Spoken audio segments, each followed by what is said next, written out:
2015 के बाद आसनसोल नगर निगम का चुनाव 2020 में होना था, लेकिन राज्य सरकार के लेट लतीफी के कारण आसनसोल नगर निगम का चुनाव टलता गया। आखिरकार सरकार ने 2022 में चुनाव कराने को हरी झंडी दिखाई। चलिए देर आए दुरुस्त आए। 14 फरवरी को मतगणना हुई, जिसमें तृणमूल कांग्रेस प्रचंड बहुमत के साथ वापसी की। तृणमूल कांग्रेस के 91 पार्षद इस चुनाव में जीत का परचम लहराए, लेकिन इसके बावजूद भी आसनसोल नगर निगम में पूर्ण बोर्ड का गठन नहीं हो पाया है। केवल मेयर और चेयरमैन ने ही शपथ ली है, जबकि 2 उप मेयर का नाम घोषित किया गया, लेकिन तकनीकी बाधाओं के कारण वे शपथ नहीं ले सके। वहीं अभी तक मेयर परिषद सदस्य और बोरो चेयरमैन के नाम की घोषणा भी नहीं हुई है। मेयर परिषद के पुनर्गठन नहीं होने से आम जनता को भी काफी परेशानियों का सामना करना पड़ रहा है। जहां वे बोरो कार्यालय से ही अपना काम करवा लेते, उस काम के लिए उन्हें नगर निगम मुख्यालय आना पड़ रहा है। हालांकि इस देरी का ठीकरा भी मंत्री मलय घटक ने राज्यपाल के ऊपर फोड़ दिया, क्योंकि पश्चिम बंगाल म्युनिसिपल एक्ट 2006 के अनुसार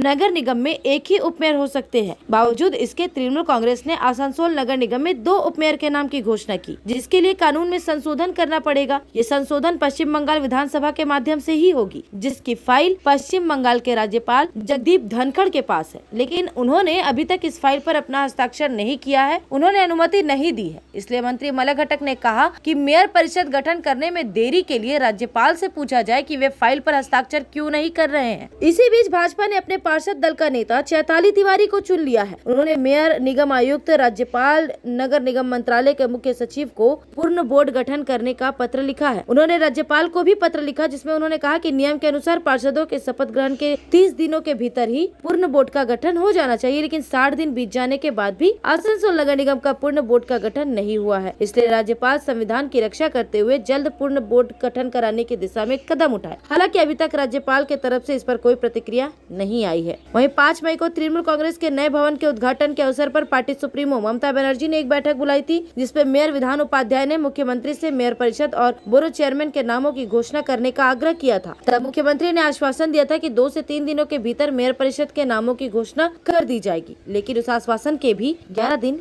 बीत चुके हैं और अब तक पूर्ण बोर्ड का गठन नहीं हुआ। इसी बीच 23 नंबर वार्ड की तृणमूल कांग्रेस पार्षद सीके रेशमा का एक पोस्ट वायरल होने लगा, जिसमें उन्होंने भाजपा अध्यक्ष दिलीप दे का मजाक उड़ाते हुए लिखा है कि भाजपा ने चैताली तिवारी को विपक्ष का नेता कैसे चुन लिया, क्योंकि पूरे सीट का 10% सीट आने के बाद ही विपक्ष का नेता चुना जाता है, जबकि भाजपा के पास उतने सीट है ही नहीं। ये पोस्ट आसनसोल के राजनीतिक गलियारों में चर्चा का विषय बन गया। कुछ राजनीतिक विशेषज्ञों का कहना है कि पश्चिम बंगाल म्युनिसिपल एक्ट 2006 के 32 नंबर पेज पारा 15 में स्पष्ट लिखा है कि विपक्ष में जिस पार्टी के पास अधिकतम संख्या होगी, उसके सदस्य पार्षद हो, उन्हें मेयर प्रतिपक्ष के नेता के रूप में नियुक्त करेंगे। यानी कहा जा सकता है कि चैताली तिवारी भाजपा पार्षद दल की नेता तो चुन ली गई हैं, लेकिन प्रतिपक्ष की नेता मेयर द्वारा मान्यता प्राप्त होने के बाद ही बनेंगी। हालांकि अभी तक पूर्ण बोर्ड का गठन नहीं हुआ है। मेयर ने प्रतिपक्ष का नेता नियुक्त नहीं किया है, पर भाजपा ने अपने पार्षद दल का नेता चुन लिया। उधर चैताली तिवारी के भाजपा पार्षद दल का नेता चुने जाने के आधिकारिक घोषणा होने से पहले ही गौरव गुप्ता ने इस बात को मीडिया के सामने उजागर कर दिया था। आपको बता दें कि नगर निगम के दूसरे बोर्ड की बैठक के दौरान भाजपा नेताओं ने बैठक का बायकॉट किया था। उस वक्त मीडिया से बात करते हुए भाजपा पार्षद गौरव गुप्ता ने बायकॉट का कारण बताया और चैताली तिवारी को भाजपा के पार्षद दल का नेता कहकर संबोधित किया था। बहरहाल जो हो, आसनसोल की आम जनता जहां एक और मेयर परिषद के सदस्यों और बोरो चेयरमैन का इंतजार कर रही है, वहीं आसनसोल के मेयर विधान उपाध्याय ने इस मामले में पूछे जाने पर कहा कि मेयर परिषद का गठन नहीं होने के कारण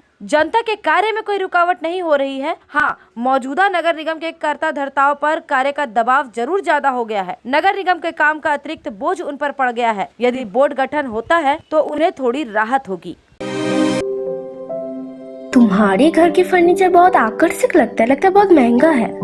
अरे नहीं, उतने महंगे नहीं, रीजनेबल रेट पर ही लिए। अच्छा, आओ मैं तुम्हें अपना दीवान सेट दिखाती हूँ।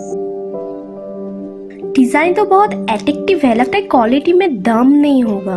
कौन कहता है? ये फर्नीचर वर्ल्ड क्लास है, प्योर सागवान के, क्वालिटीदार और टिकाऊ भी। क्या सच में? हाँ, तुम्हें भी फर्नीचर लेना हो तो फर्नीचर वर्ल्ड एक बार जरूर जाना। वहाँ फर्नीचर के एक से बढ़कर एक कलेक्शन, वो भी तुम्हारे बजट में।